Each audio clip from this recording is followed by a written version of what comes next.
بسم اللہ الرحمن الرحیم۔ السلام علیکم۔ ایک مرتبہ حضرت کعب احبار رضی اللہ تعالی عنہ، جو پہلے یہودی عالم تھے اور بعد میں مسلمان ہو گئے تھے، حضرت عمر فاروق رضی اللہ تعالی عنہ سے پوچھنے لگے، کیا آپ نے خواب میں کچھ دیکھا ہے؟ حضرت عمر رضی اللہ تعالی عنہ مسکرا دیے اور اس سوال کا سبب دریافت کیا۔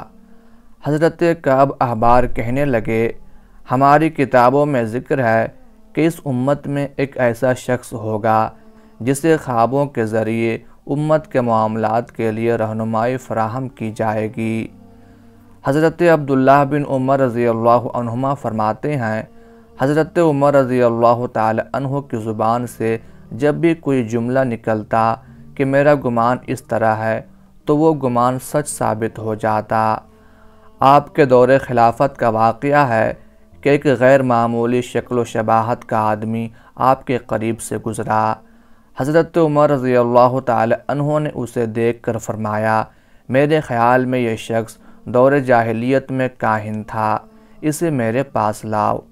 جب اسے حضرت عمر رضی اللہ تعالی عنہ کے پاس لایا گیا تو آپ نے اس سے اپنے خیال کی تصدیق چاہی۔ وہ کہنے لگا، میں نے آج تک ایسا کوئی معاملہ نہیں دیکھا جو کسی مسلمان کو پیش آیا ہو۔ یہ کہہ کر اس نے بات چھپا لی، واضح نہیں کی۔ حضرت عمر رضی اللہ تعالی عنہ نے اس سے کہا، مجھے صحیح بات بتاؤ۔ وہ کہنے لگا، میں زمانے جاہلیت میں کاہن تھا۔ حضرت عمر رضی اللہ تعالی عنہ نے کہا، ہمیں کوئی عجیب اور انوکھی بات بتاؤ جس کی خبر تمہیں تمہارے جن نے دی ہو۔ وہ کہنے لگا، میں ایک دن بازار میں جا رہا تھا کہ میرا موکل جن گھبرایا ہوا میرے پاس آیا۔ اس نے کہا، آپ کو خبر ہے کہ جنات ایک انقلاب آنے کے بعد نہایت خوفزدہ اور نا امید ہو گئے ہیں اور اپنا رخت سفر باندھ چکے ہیں۔ حضرت عمر رضی اللہ تعالی عنہ نے اس کی تائید کرتے ہوئے فرمایا، یہ سچ کہتا ہے۔ ایک دفعہ میں ان بتوں کے پاس سویا ہوا تھا، اچانک ایک شخص آیا، اس نے بتوں کے نام پر وہاں ایک بچھڑا ذبح کیا۔ پھر ایک چیخنے والے نے زور سے چیخ ماری، یہ اس قدر بلند تھی کہ اس سے بلند چیخ میں نے اپنی زندگی میں پہلے کبھی نہیں سنی تھی۔ وہ کہنے لگا، ہائے ہم مارے گئے، ایک صاحب رائے اور فصیح شخص آ گیا ہے جو لا الہ الا اللہ کا اعلان کرتا ہے۔ حضرت عمر فاروق رضی اللہ تعالی عنہ کہتے ہیں، میں وہاں سے چل دیا۔ تھوڑے عرصے بعد ہم نے سنا کہ ایک نبی کا ظہور ہوا ہے جو لا الہ الا اللہ کا اعلان کرتا ہے۔ حضرت عمر فاروق رضی اللہ تعالی عنہ بڑے مردم شناس تھے۔ اللہ تعالیٰ نے انہیں ملہم بھی بنایا تھا۔ جو واقعہ کاہن نے سنایا وہ انہوں نے خواب میں دیکھا تھا۔ حضرت عوف بن مالک اشجعی رضی اللہ تعالی عنہ فرماتے ہیں، حضرت ابو بکر صدیق رضی اللہ تعالی عنہ کا دور خلافت تھا۔ ایک دن میں نے خواب میں دیکھا کہ آسمان سے ایک رسی لٹک رہی ہے، لوگ ایک دوسرے سے بلند ہو کر اسے پکڑنے کی کوشش کر رہے ہیں اور حضرت عمر رضی اللہ تعالی عنہ ان لوگوں سے 3 ہاتھ زیادہ بلند ہیں۔ میں نے پوچھا، ایسا کیوں ہے؟ اس نے کہا، اس لیے کہ عمر رضی اللہ تعالی عنہ زمین میں اللہ تعالیٰ کے خلیفہ ہیں۔ وہ اللہ کے بارے میں کسی ملامت گر کی پرواہ نہیں کرتے، وہ شہادت کی موت پائیں گے۔ حضرت عوف رضی اللہ تعالی عنہ فرماتے ہیں، صبح کو میں ابو بکر رضی اللہ تعالی عنہ کی خدمت میں حاضر ہوا۔ میں نے انہیں سارا خواب سنایا۔ ابو بکر رضی اللہ تعالی عنہ نے فرمایا، اے لڑکے، ابو حفص کے پاس جاؤ اور انہیں میرے پاس لے آؤ۔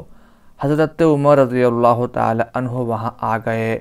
ابو بکر رضی اللہ تعالی عنہ نے فرمایا، عوف اپنا خواب بیان کرو۔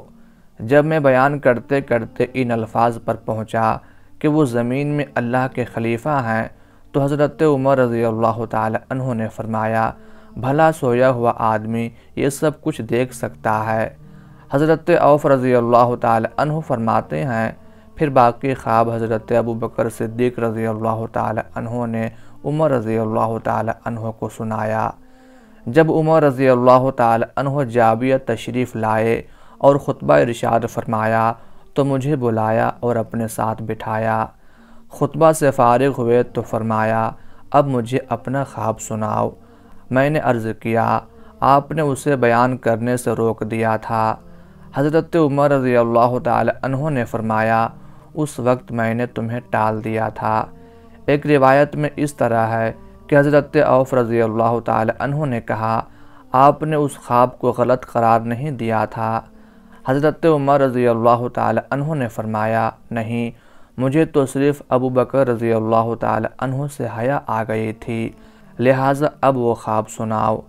عوف رضی اللہ تعالی عنہ فرماتے ہیں جب میں نے اپنا خواب سنا دیا تو عمر رضی اللہ تعالی عنہ نے فرمایا تم دیکھ ہی رہے ہو کہ خلافت تو مجھے مل گئی ہے، دوسری بات یہ ہے کہ میں اللہ تعالیٰ کے بارے میں کسی ملامت گر کی پرواہ نہیں کرتا، تو مجھے امید ہے کہ لوگوں کا میرے بارے میں یہی گمان ہوگا۔